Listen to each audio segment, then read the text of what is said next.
They say loyalty is the currency of the underworld. If that's true, Elena Petrova was the richest woman in Chicago. For 10 years, she was the Steel Queen who kept the Dritan Empire from crumbling while her husband, Viktor, rotted in a federal cell. She rejected immunity, she stared down rival assassins, and she ignored the ghosts of the women Viktor slept with. All to protect a man who didn't even deserve her shadow. But while Elena was fighting a war on the streets to keep Viktor's throne warm, Viktor was playing house behind bars with a prison guard. He didn't just break his vows, he built a new legacy, a secret son, right under Elena's nose. Viktor Dritan thought he was untouchable. He thought Elena was a loyal dog who would never bite. He forgot one thing. Elena didn't just share his bed, she shared his darkest secrets. And she's about to prove that the only thing more dangerous than a mafia boss is the wife who has nothing left to lose. The air inside the Dritan estate usually smelled of expensive mahogany and Viktor's imported cigars, but tonight it tasted like ozone and impending doom. Elena sat at the vanity in their master suite, the weight of her diamond necklace feeling more like a gilded noose. In the mirror, she saw Viktor standing by the window, his tailored suit a sharp silhouette against the Chicago skyline. He didn't look like a man about to lose his freedom. He looked like a god bored with his own creation. The silence was shattered not by a knock, but by the rhythmic, thunderous pulse of flashbangs and the screech of tires on gravel. "DEA, get down!" the roar echoed through the marble hallways, a violent intrusion into their sanctuary of sin. Elena's heart hammered against her ribs, but she didn't scream. Years of being a mafia wife had taught her that a scream was just a confession of weakness. She stood slowly, her silk robe trailing on the floor, and looked at Viktor. He didn't flinch. Even as the bedroom door was kicked off its hinges and the room swarmed with tactical gear and the cold red dots of laser sights, Viktor remained motionless. He slowly brought his cigar to his lips, taking one last intentional drag before grinding it out in a crystal ashtray.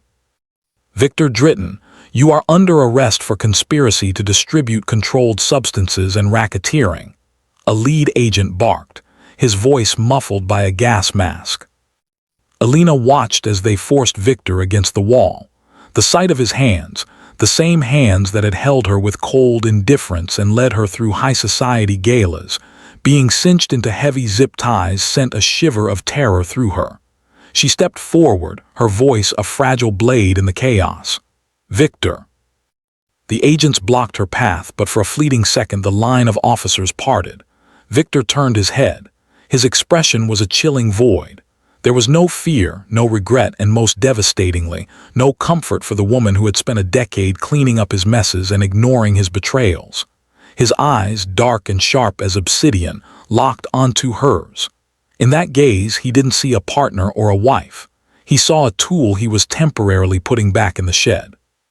"Stay silent, Elena," he murmured, his voice a low, guttural command that cut through the shouting of the federal agents. "Remember who you belong to." As they marched him out, the boots of the DEA agents scuffed the pristine floor she had worked so hard to maintain. She followed them to the grand staircase, watching from the landing as her husband was escorted into the back of a black SUV. The blue and red lights of the police cruisers strobed against his face, casting him in alternating hues of cold justice and bloody sin. Even as the car door slammed shut, Viktor didn't look back at the house or the empire he had built. He stared straight ahead, already calculating his next move from within the cage. Elena stood alone in the doorway of their hollowed-out palace, the cold Chicago wind biting at her skin. She was now the keeper of a haunted house, the guardian of a throne that felt increasingly like a tomb. She had stayed loyal through the whispers and the lies, and as the sirens faded into the distance, she whispered a vow to the empty driveway. She would hold the line. She would wait. She would be exactly what he trained her to be, until the silence finally broke her. The cold, fluorescent lights of the interrogation room hummed with a clinical indifference that set Elena's teeth on edge. Across the metal table, the lead prosecutor, a man named Miller with weary eyes and a sharp suit, slid a thick manila folder toward her. He didn't lead with the crimes or the drug shipments. He led with the humiliation. "He's facing 25 to life, Elena," Miller said, his voice dropping into a tone of manufactured empathy. "But you're clean, for now.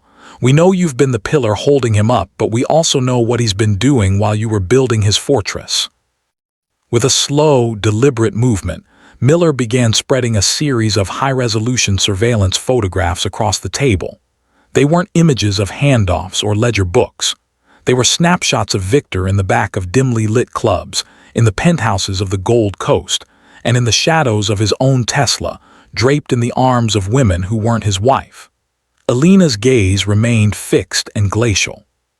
She saw the familiar curve of Viktor's jaw, the way his hand possessed these women with the same arrogant entitlement he used on his empire. Each photo was a jagged shard of glass aimed at her heart, a physical manifestation of every rumor she had buried under a mountain of stoicism. "This is the man you're choosing to throw your life away for," the prosecutor continued, leaning in. "He doesn't value your loyalty. He treats it like a floor mat.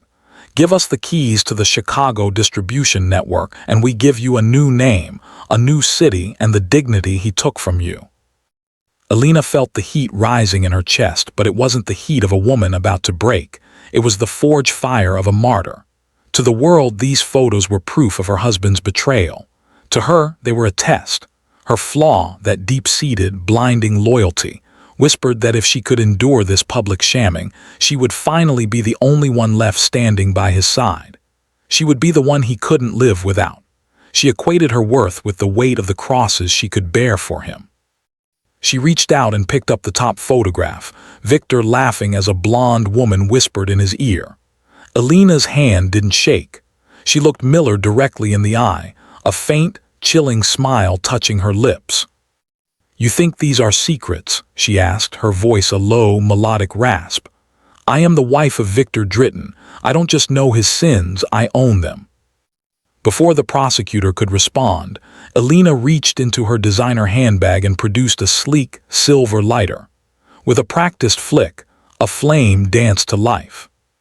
She held the corner of the photograph to the fire. The image of Viktor's infidelity curled and blackened, the plastic stench of the burning film filling the small room. One by one, she fed the evidence of his betrayal into the flame, letting the ash fall like gray snow onto the table. Miller watched in stunned silence as she incinerated the deal of a lifetime. She wasn't just burning pictures, she was burning her bridges to a normal life. As the final photo turned to embers, Elena leaned back, the blue tint of the room reflecting in her dry, unwavering eyes. She had made her choice. She would stay in the dark, even if the man she loved was the one who turned out the lights. The streets of Chicago didn't care for tears, and they certainly didn't care for a woman grieving a husband who was still breathing behind bars.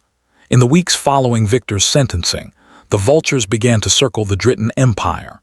They whispered in the backrooms of O'Hare warehouses and over espresso in Little Italy, convinced that with the wolf caged, the sheep would be easy to slaughter. They didn't realize that Elena Petrova had spent 10 years watching the wolf. She knew exactly how he bit. The traitor was Marco, a mid-level distributor who had served the Albanian crown for a decade. He thought he was clever, skimming 30% off the cocaine shipments from the coastal routes and rerouting them to a rival outfit in Boston. He assumed Elena was too busy playing the morning socialite to notice the ledgers bleeding out. He was dead wrong. Elena sat in the back of the darkened Tesla, the silent hum of the electric engine the only sound in the deserted industrial district of South Chicago. Rain streaked the tinted windows, blurring the orange glow of the streetlights. Across from her sat Marco, his hands zip-tied, his face a mask of sweating, panicked defiance. "Elena, listen to me," Marco pleaded, his voice cracking. "The Boston move. It was for the family. Viktor is gone for 10 years. We needed a bridge. I did it to keep us afloat." Elena didn't look at him. She stared at her wedding ring, the diamond catching the faint light from the dashboard. "You did it because you thought I was weak, Marco," she said, her voice a calm, chilling silk. "You thought a Russian girl wouldn't have the stomach to do what Viktor does. You thought I'd be grateful for the bridge you built while you lined your own pockets." She signaled the driver. The car came to a smooth stop under the rusted skeleton of an abandoned railway bridge. This was the same spot where, years ago, she had sat in this very car and watched Viktor execute 10 men. Back then, she had shuddered.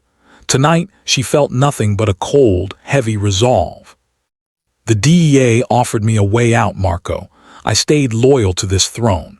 I stayed loyal to him," she whispered, finally turning her gaze toward him.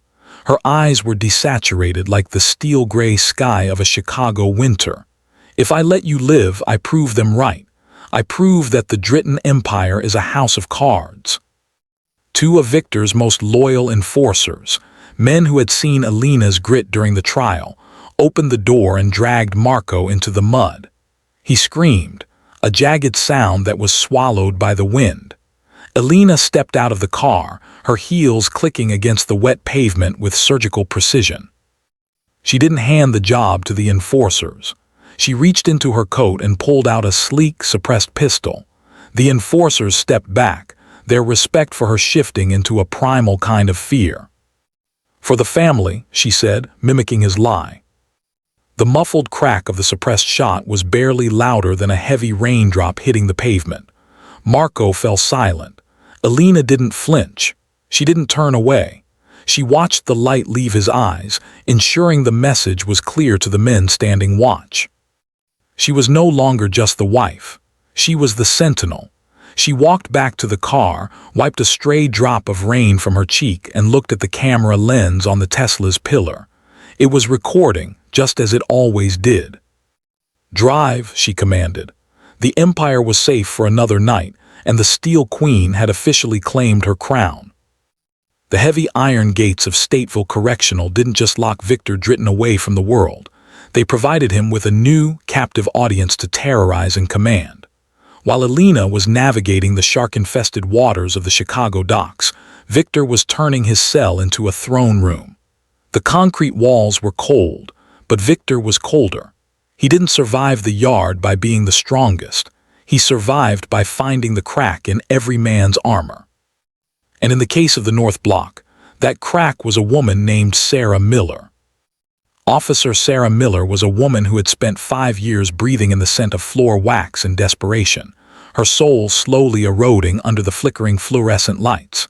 She was supposed to be the law, but to Viktor, she was merely a logistical hurdle waiting to be cleared. He watched her for weeks, noting the way her eyes lingered on the floor when the veteran guards mocked her, and the way her hands trembled slightly when she locked his gate. She was lonely, underpaid, and starved for a kind of attention that didn't involve a catcall from a dark cell. The seduction wasn't loud, it was a surgical strike. It started with a whisper through the bars, a compliment about her perfume that was too intimate for a prisoner, yet too soft to be reported. Viktor used his voice like a velvet garrote, slowly tightening the bond between them. He spoke to her not as an inmate, but as a man who understood the prison of her own life. He promised her things the state never could: a sense of importance, a feeling of being seen, and eventually a cut of a business that dwarfed her annual salary. Within months, the dynamic had shifted. Sarah was no longer his keeper, she was his lifeline. It began with small favors, a pack of premium cigarettes or a smuggled letter, but Viktor was a predator of incremental gains. Soon, those favors turned into heavy packages of high-grade narcotics tucked inside her duty belt. Under the cover of routine cell inspections, the very woman sworn to keep the peace was hand-delivering the poison that allowed Viktor to buy the loyalty of every gang leader in the facility. Sarah thought she was in a romance, a star-crossed affair with a misunderstood king. She didn't realize that every time she pressed her body against the bars to steal a kiss, Viktor was looking past her, counting the inventory she had just brought in. He was using her heart to rebuild his empire, brick by smuggled brick. While Elena sat alone in their mansion, preserving his legacy through sheer will, Viktor was laughing in the dark, whispered into the ear of a guard who was now his most devoted soldier. He wasn't just surviving his sentence. He was thriving, fueled by a betrayal that Sarah was too blinded by love to see, and that Elena was too loyal to even imagine. The cold Chicago wind whipped against Elena's face as she stepped out of the black SUV, her heels clicking against the pavement with a rhythmic, lethal precision. Viktor had been gone for 5 years, but his shadow still loomed over the city, a shadow Elena was forced to wear like armor. She was the proxy queen, the woman holding the keys to an empire built on blood and cocaine, and every predator in the underworld knew she was vulnerable. Inside the dim, high-end steakhouse, Liam O'Shea, the head of the Boston drug trade, was waiting for her. He was younger than Viktor, polished in a way that hid the savagery beneath his silk tie. As Elena sat across from him, Liam didn't talk about territory or shipments. Instead, he reached across the table, his eyes lingering on the wedding ring she still wore with a stubborn, misplaced pride. "You're a ghost, Elena," Liam murmured, his voice a low, seductive rasp. "Protecting a throne for a man who hasn't touched you in half a decade. A man who never deserved the loyalty you bleed for him." He leaned in, offering her an escape, a private jet to the Mediterranean, a romantic getaway far from the grime of Chicago, and a promise of the emotional and sexual intimacy Viktor had denied her even when he was free. He promised her protection, wealth, and most importantly, a partnership where she wouldn't have to be a shield. Elena felt the flicker of a human heart beneath her ribs, a momentary longing for a life where she wasn't a target. But her flaw, that blinding, ironclad loyalty, surged to the surface like a reflex. She didn't flinch. She didn't even smile. "My husband's seat isn't empty, Liam," she said, her voice like ice cutting through glass. "And I don't take vacations with enemies." The rejection was a slap to Liam's ego. He withdrew his hand, his expression hardening into something reptilian. As Elena stood to leave, the air in the restaurant suddenly felt heavy, charged with a static warning. She didn't wait for a polite goodbye. She signaled her security and moved toward the exit. The moment she stepped onto the sidewalk, the silence of the night was shattered.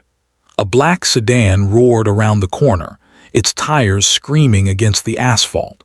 Before her lead guard could even reach for his holster, the rhythmic, deafening thud-thud-thud of an automatic weapon tore through the air.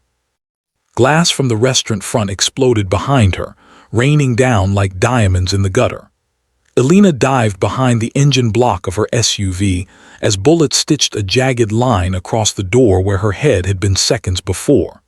She could smell the acrid scent of gunpowder and the hot metallic tang of blood as one of her men slumped beside her. As the hit car sped away into the Chicago fog, Elena leaned her head against the cold steel of the vehicle, her breath hitching. She had almost died for a man who was, at that very moment, locked in a prison cell with a woman who wasn't her. She was the steel fortress, but for the first time, she felt the foundation beginning to crack. While the bitter Chicago wind whipped against the glass of the Dritan estate, where Elena sat alone managing ledgers of blood money, a much warmer scene was unfolding 200 miles away. In a private, high-security clinic funded by offshore accounts Elena didn't even know existed, the sterile scent of antiseptic mixed with the heavy, metallic tang of a secret. Officer Sarah Miller wasn't wearing her tactical vest or the cold, indifferent expression she used to guard the cell blocks. Instead, she lay drenched in sweat, her fingers white-knuckled as she gripped the railing of a luxury hospital bed. This wasn't just a birth. It was the delivery of a crown prince.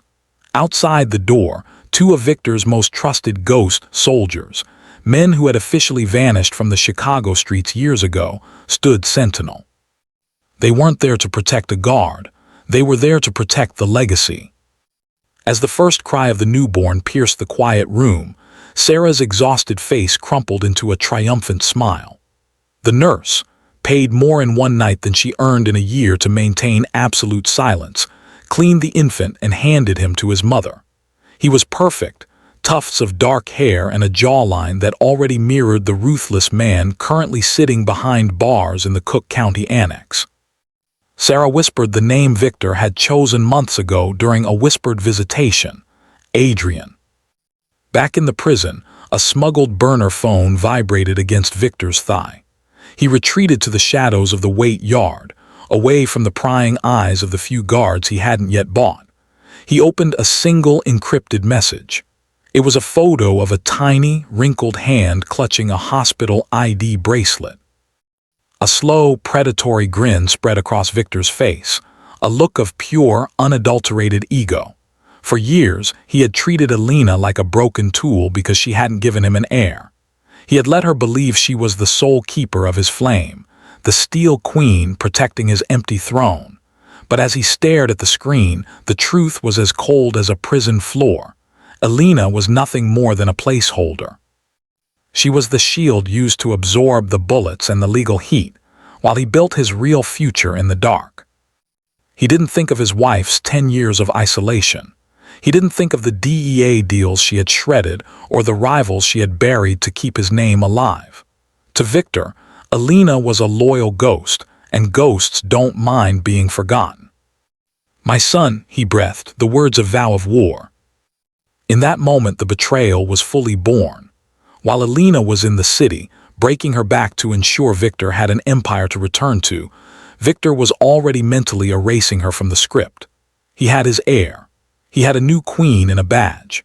And as Sarah held Adrian to her chest in the clinic, she looked at the child not just with a mother's love, but with the chilling ambition of a woman who knew she was about to take another woman's life. The secret was no longer just a lie. It was a living, breathing person. And it was only a matter of time before the weight of that secret crushed the woman who had sacrificed everything for a shadow. The velvet silence of the Chicago penthouse felt heavier than usual as Elena Petrova glided toward the mahogany desk, her silk robe trailing like a shadow across the cold marble floor.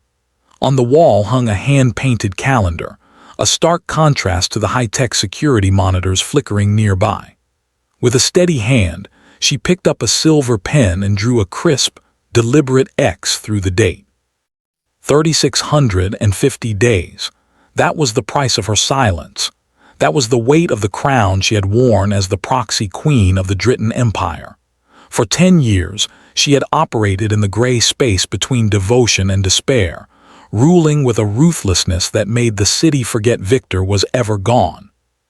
She had faced down the DEA's hollow promises of freedom and turned her back on the seductive whispers of rival bosses who promised to fill the void in her bed. Through it all, her heart remained a fortress, anchored by the singular, naive belief that, when the prison gates finally swung open, the man she saved would return to the woman who kept his world from burning. She walked to the floor-to-ceiling window, looking out over the flickering lights of the windy city.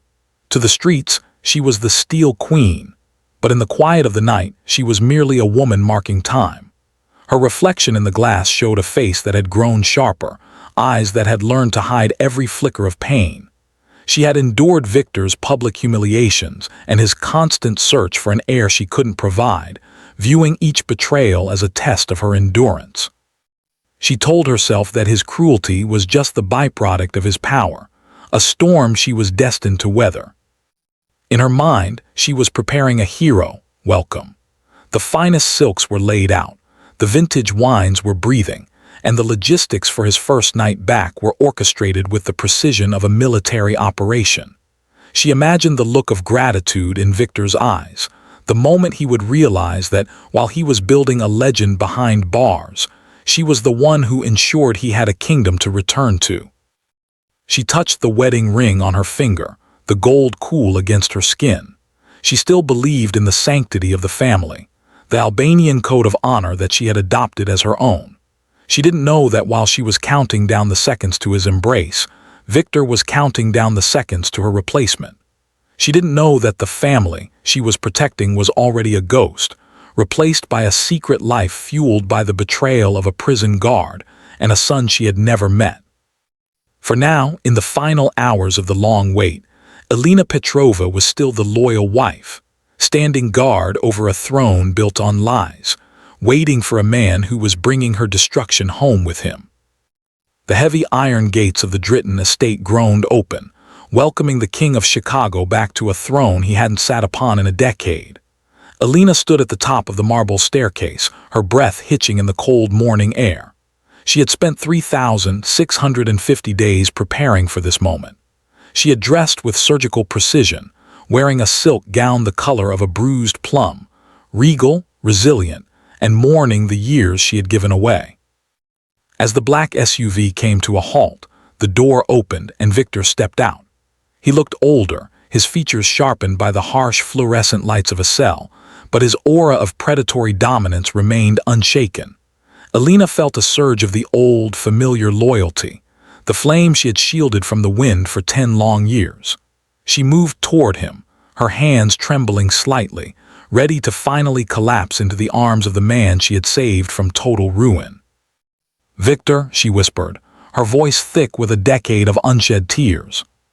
He didn't look at her. He didn't even break his stride. He tossed his leather jacket to a waiting servant and checked his gold watch, a watch Elena had kept wound every single day of his absence.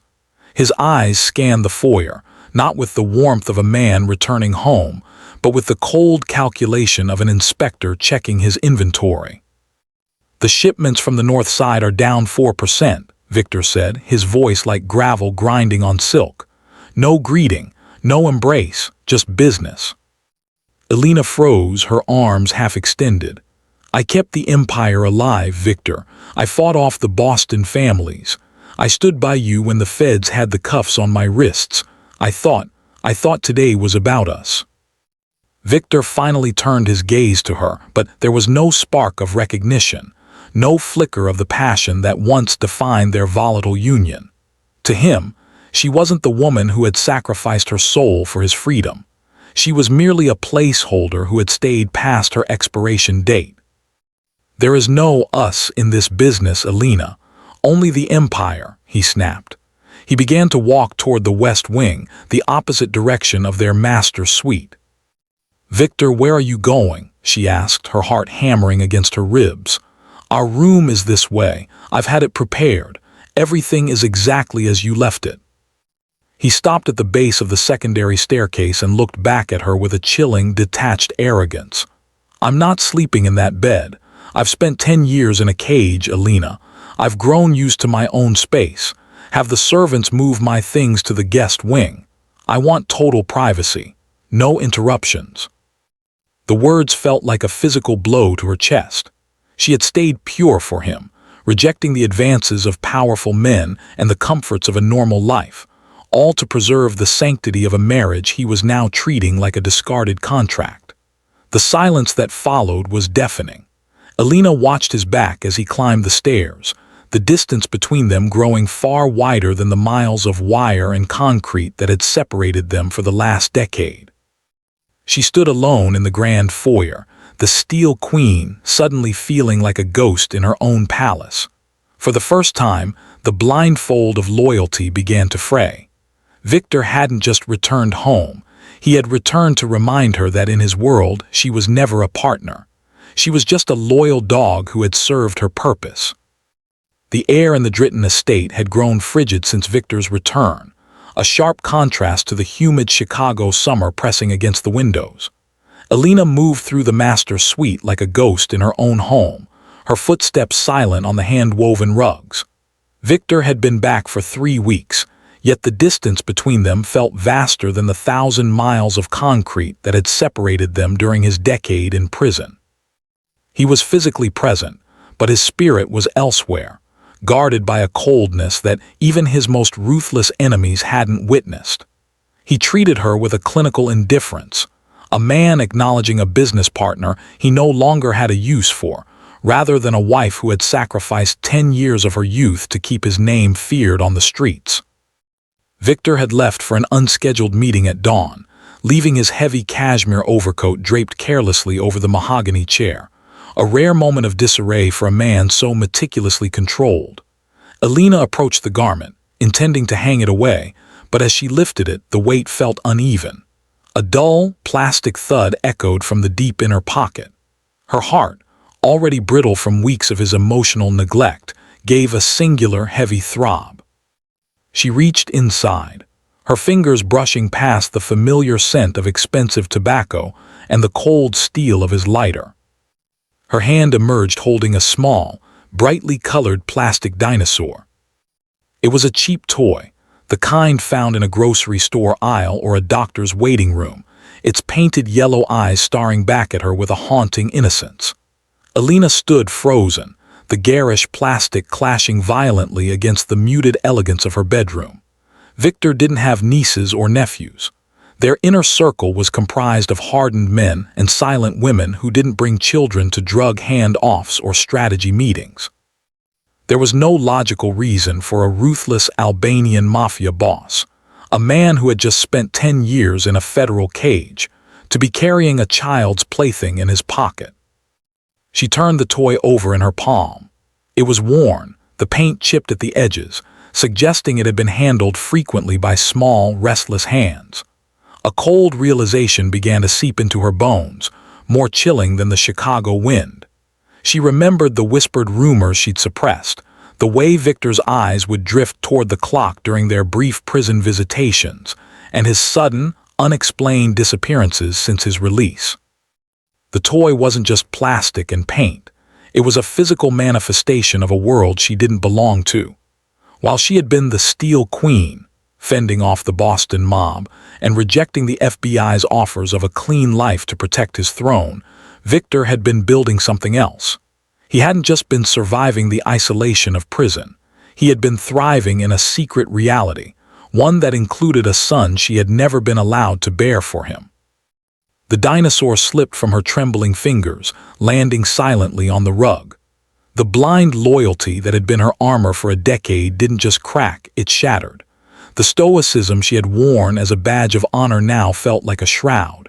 She wasn't his partner, she was his placeholder. As she stared at the toy, the grief in her eyes began to harden into something sharper, something crystalline and lethal. The wife who knew where all the bodies were buried had just found the one secret Viktor couldn't afford for her to keep. The cold Chicago wind whipped against the glass of the high-rise, but inside the penthouse, the air was deathly still. Elena stood by the window, her silhouette reflected against the city lights, a queen who had spent a decade guarding a hollow throne. In her hand, she gripped the burner phone she'd found in Viktor's coat, the screen glowing with a photo of a young boy, Adrian, whose eyes were a haunting, identical match to the man she called her husband. She didn't wait for the truth to find her, she went a-hunted. The drive to the quiet, upscale suburb was a blur of neon and rage.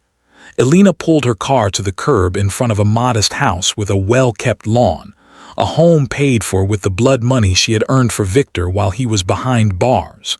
She didn't knock. She used the key she had acquired from Viktor's desk, stepping into the foyer with the silent grace of a predator. Sarah Miller was in the kitchen, her back turned, humming a soft tune as she packed a school lunch. She wasn't the hardened prison guard Elena had imagined. She looked soft, suburban, and entirely comfortable in the life Elena had unknowingly funded. "He likes the crusts cut off, doesn't he?" Elena's voice sliced through the silence like a piano wire. Sarah spun around, her face draining of color as she recognized the woman from the news, the woman whose husband she had been sleeping with for a decade. "Elena, how did you get in here?" "The same way you got into my husband's cell, Sarah," Elena said, stepping into the light. Her wedding ring caught the kitchen glow, a sparkling reminder of a contract one side had actually kept. "I spent 10 years keeping Viktor's empire alive. I rejected the FBI, I fought off the Boston mob, and I lived like a widow so he could return to a kingdom. And all that time you were his kingdom, weren't you?" Sarah's fear flickered into a brief, defensive spark. "It wasn't just a fling. Viktor loves me. He loves Adrian. He's been a father to him from behind those bars more than he was ever a husband to you." The words hit Elena with the force of a physical blow, but her face remained a mask of Russian steel. The blind loyalty that had been her armor for years finally shattered, falling away to reveal a cold, surgical clarity. She looked at the drawings on the refrigerator, childish sketches of a daddy in a suit, and realized that while she was being a proxy boss, Viktor was being a person, just not with her. 10 years, Elena whispered, the weight of the wasted decade finally crushing her heart. I gave him my youth, my safety, and my soul. I stayed loyal while he built a life with the woman paid to watch him. He's going to leave you, Elena, Sarah said, her voice trembling but certain. He told me he's just waiting for the right time to move the assets. Elena let out a short, dry laugh that sounded like breaking glass. He's waiting for the assets. Then he's waiting for me, because in Chicago I am the assets. She turned toward the door, her pace slow and deliberate. The steel queen who had walked in was gone. In her place was a woman who had realized that her greatest flaw, her loyalty, was now her most lethal weapon. As she reached the door, she paused, looking back at the terrified guard. "Enjoy the house, Sarah," Elena said softly, "while you still have a husband to pay for it." The air in the library was thick with the scent of old leather and the cold, metallic tang of the storm brewing outside the estate. Elena sat at the mahogany desk, her fingers hovering over the keyboard of a laptop that had remained untouched in a floor safe for over a decade. Her heart hammered against her ribs, a frantic rhythm that contradicted her steady gaze. For years, she had convinced herself this file didn't exist, that she had imagined the horror of that night to cope with the man she had chosen to love. She entered the encryption key, a date Viktor had long forgotten, but one she carried like a scar. The screen flickered, the cloud storage interface appearing like a ghost from a previous life. There, buried under layers of dummy folders labeled with mundane tax records, sat a single video file dated 10 years ago. It was the night of the massacre. Elena clicked play. The footage was grainy, rendered in the ghostly monochrome of the Tesla's infrared night vision cameras. The silence in the library was broken only by the low hum of the laptop's fan and the digital hiss of the recording. On screen, the sleek car was parked in the shadows of a derelict warehouse near the Chicago River. Elena saw the back of a head she knew better than her own. Viktor, younger, his shoulders broader with the arrogance of rising power. She remembered sitting in the passenger seat that night, her eyes closed, praying for the gunshots to stop. But the camera didn't blink. It captured everything. One by one, the 10 men who had previously held the keys to the city's drug trade were marched into the frame. They were bound, kneeling in the dirt, their faces pale under the infrared glow. Then Viktor stepped into the light. There was no hesitation in his movements, no flicker of remorse. He moved with a surgical, predatory grace. The recording was silent, but Elena could still hear the echoes of the screams in her mind. She watched as her husband, the man she had spent 10 years defending to the DEA, the man she had remained celibate for, the man she had sacrificed her reputation to protect, personally executed each one. The final man begged. Even through the grainy pixels, the desperation was palpable. Viktor didn't listen. He pressed the barrel to the man's temple and pulled the trigger, the muzzle flash momentarily blinding the camera lens. Elena leaned back, her breath hitching. The betrayal she had discovered earlier, the secret son, the affair with Sarah Miller, was a wound to her heart, but this file was the salt. She had been the getaway driver for a monster. She had used her silence as a shield for a man who had replaced her the moment he stepped behind bars. The Steel Queen felt something within her finally shatter, but it wasn't a break of weakness. It was the shedding of a skin. She watched the loop again, her eyes dry and cold. Viktor had always told her that loyalty was a blood oath. He was right. He had spilled the blood, and now Elena would use the oath to drown him. She plugged in a black flash drive, the light on the device blinking like a heartbeat as the file transferred. This wasn't just evidence of a crime, it was the deed to Viktor's grave. As the progress bar hit 100%, Elena shut the laptop.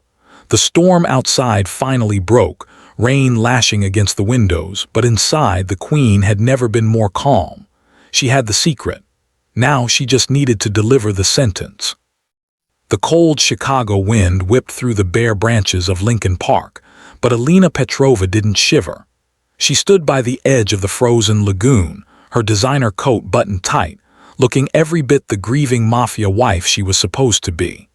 In her gloved hand, she clutched a small, nondescript USB drive, the weight of 10 lives and one man's soul. A shadow detached itself from a nearby oak tree. Special Agent Miller of the FBI didn't look like a hero. He looked tired, a man who had spent 20 years chasing a ghost he could never catch. He stopped 5 feet away, his breath misting in the frigid air. "I was surprised you called, Elena," Miller said, his voice raspy. "Usually when I reach out to the Dritan household, I get a door slammed in my face and a lawyer's business card." Elena didn't turn to look at him. Her gaze remained fixed on the dark water. "For 10 years you've offered me immunity," she said, her voice like cracking ice. "You offered me a new name, a new life, and a way out of Viktor's shadow. I want you to know something, Agent Miller. I'm not here for any of that." Miller frowned, stepping closer. "Then why are you here? If you're not looking for a deal, you're just wasting both our time. We both know Viktor is back on the street, and we both know he's more dangerous than ever." Elena finally turned. The street lamp caught the sharp, dry glint in her eyes, the look of a woman who had finished crying and started counting. She held out the USB drive. "I don't want a new life. I don't want a witness protection program in some dusty suburb. I want him buried so deep he forgets what the sun looks like." Miller reached for the drive, but she pulled it back slightly. "Inside this drive is a recording from a Tesla's internal security system," she whispered. 10 years ago, Viktor thought the cameras were off. He was wrong. It's all there. The faces of the 10 men, the sound of the shots, and Viktor's face as he personally delivered the final blow to each of them. It's not hearsay. It's not a snitch's word. It's a front row seat to a massacre. Miller's eyes widened, his professional mask slipping for a fraction of a second. This was the holy grail of the Chicago underworld. "What's the catch, Elena? You want us to let your business interests slide? You want a seat at the table when the dust clears?" "I want 2 things," Elena replied, her tone chillingly calm. "First, I want his other family handled. The prison guard, Sarah Miller. I want her pension gone, her badge burned, and her life behind the same bars she used to guard. And second," she paused, a predatory smile touching her lips, "I want Viktor sent to ADX Florence. No visitors, no letters, no influence. I want him to spend the rest of his life in a concrete box, wondering which of his loyal soldiers finally bit back." Miller took the drive, his fingers brushing the cold plastic. "And what about you?" Elena straightened her shoulders, the cold blue light of the park reflecting in her eyes. "Don't worry about me, Agent. I've spent a decade learning how to run an empire in the dark. Once Viktor is gone, there won't be a war. There will only be a transition." She walked away into the shadows, leaving the man with the badge standing alone in the cold. She didn't need a plea bargain. She had just bought her own crown with the blood of the man she once loved. The grand crystal ballroom was a sea of shimmering silk, expensive cologne, and the hushed whispers of men who traded in blood. It was the Victory Gala, a celebration of Viktor Dritan's triumphant return to the throne of Chicago. Viktor stood at the center of the room, a glass of vintage scotch in one hand and a cigar in the other, basking in the terrified respect of his subordinates. To the world, he was a god reborn. But high above the ballroom floor, standing on the shadows of the marble balcony, Elena Petrova watched him with eyes as cold as a Siberian winter. She smoothed the fabric of her midnight blue gown, her wedding ring catching the light one last time. For 10 years, she had been the ghost in his machine, the silent force that kept his chair warm and his enemies at bay. Tonight, she was the architect of his ending. Below, Viktor laughed, his arm draped arrogantly around a guest, his posture radiating the misplaced confidence of a man who thought he had won. He didn't notice the slight vibration of the floor, or the way the service staff had quietly begun to vanish through the rear exits. Elena checked her watch. 10:00 p.m. Precisely on cue, the heavy oak doors of the ballroom didn't just open, they disintegrated. The sound of the breach was a thunderclap that shattered the music and the glass chandeliers alike. FBI! Nobody move! The command roared through the hall as a flood of tactical gear and cold steel poured into the room. Flash bangs detonated in blinding bursts of white, turning the opulent Gala into a chaotic nightmare of smoke and screams. Viktor dropped his glass, the amber liquid staining the white marble like an omen. He reached for the suppressed pistol at his waist, but he was already swarmed. Red laser dots danced across his chest like lethal fireflies. From her vantage point, Elena watched his face transform. The arrogance bled away, replaced by a raw, jagged confusion. He looked up, his eyes searching the balcony, desperately seeking the woman who had always been his shield. He found her. Elena stood perfectly still, her hands resting lightly on the railing. She didn't scream. She didn't cry. She simply stared down at him with a terrifying, serene finality.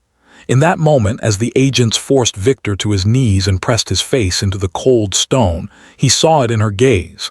The Tesla file, the secret son, the decade of wasted loyalty. It was all there.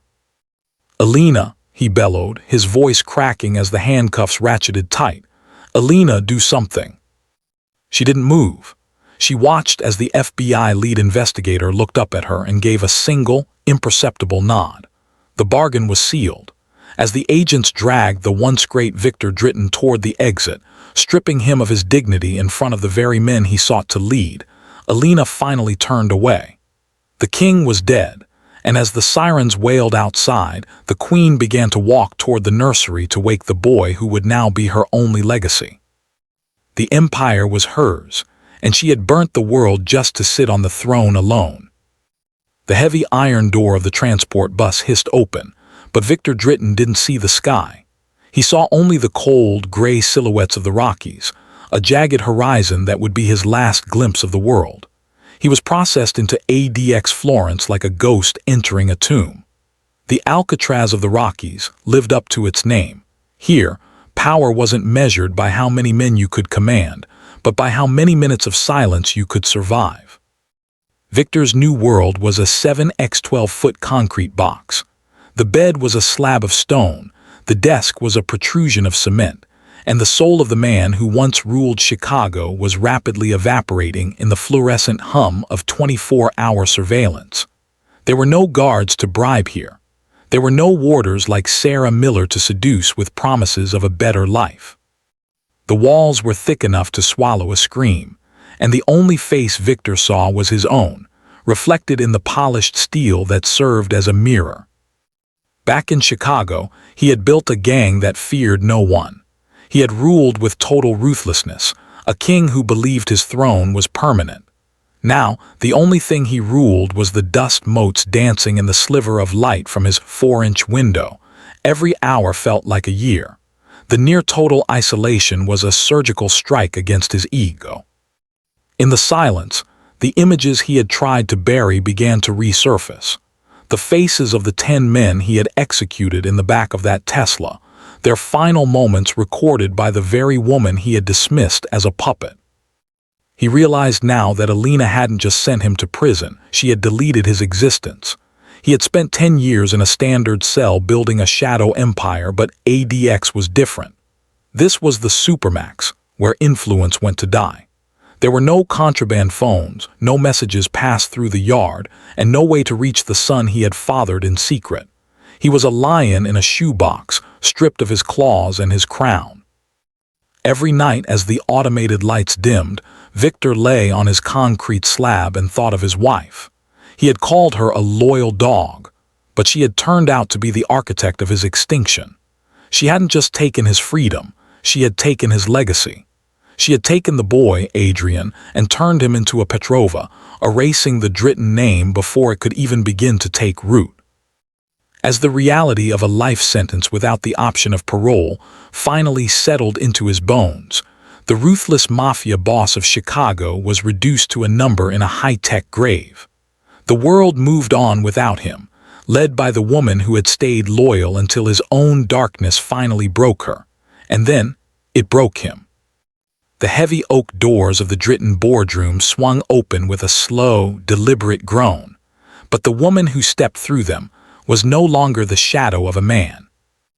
Elena Petrova walked with a cadence that echoed through the marble halls, not the frantic pace of a wife under fire, but the steady, rhythmic heartbeat of a woman who had already won. The air in the room was thick with the scent of expensive tobacco and the stifling tension of men who were used to giving orders, not receiving them. At the center of the long, polished table sat the empty, high-backed leather chair that Viktor had occupied for decades. It was a throne built on blood, ego, and the broken promises of a man who was currently staring at a gray concrete wall in Colorado. Elena didn't hesitate. She pulled out the chair, the screech of wood against marble sounding like a final goodbye to the old regime. She sat. To her right, small and quiet but dressed in a miniature tailored suit, sat 10-year-old Adrian. She reached down, her slender fingers, still adorned with the diamond band she had worn through 10 years of loneliness, interlacing with the boy's small hand. It was the ultimate irony. Viktor had obsessed over a male heir to carry on his name, and now that heir sat at Elena's side, looking to her for a future Viktor would never see. The capos and rival bosses from the Chicago and Boston territories shifted in their seats, their eyes darting between the woman they once pitied and the boy who represented the bloodline they feared. Elena scanned their faces, her gaze as cold and clinical as the blue steel of the FBI handcuffs that had taken her husband away. She didn't need to scream to be heard. The silence she commanded was deafening. "Gentlemen," she began, her voice a low, melodic velvet that cut through the tension. "For a decade, I was the silence that kept this city running while the man you feared was playing games behind bars. You thought my loyalty was a weakness. You thought I was a placeholder, a proxy queen waiting for her king to return." She squeezed Adrian's hand gently, a silent promise of protection he had never received from his biological mother or father. But kings are temporary. Empires are built by the ones who survive the winter. She leaned forward, the amber light of the room catching the sharp resolve in her eyes. Viktor is a ghost now. He is a number in a Supermax cell buried under the weight of his own arrogance. His secrets are mine, his territory is mine, and his son, he is mine. She paused, letting the weight of her words sink in. The war is over because I've already negotiated the peace. We share the roots, we split the margins, and we keep the peace. Or, she smiled, a slow, dangerous curve of the lips that never reached her eyes. I can show the FBI the rest of the files I'm keeping in the cloud. The room remained motionless. One by one, the hardened men at the table lowered their heads in a silent, begrudging nod of fealty. They weren't bowing to the wife of Viktor Dritan. They were bowing to the Empress of Chicago. Elena stood up, Adrian rising with her, and walked toward the window overlooking the city skyline. The sun was setting, painting the sky in a bruised purple and gold. The silent queen had finally spoken, and the world would never be the same again. In the end, Viktor Dritan learned the hardest lesson of all. Power isn't about who pulls the trigger, it's about who holds the evidence. Elena Petrova started as a victim of a ruthless man, but she ended as the architect of her own destiny. She took his empire, she took his son, and she took his soul. If this story of ultimate betrayal and icy revenge gripped you, make sure to hit that like button. It helps us bring more dark chronicles like this to life. What would you have done in Elena's shoes? Let us know in the comments below. Subscribe and turn on post notifications so you never miss a chapter of the Underworld's darkest secrets. Until next time, stay loyal to the truth, not the person.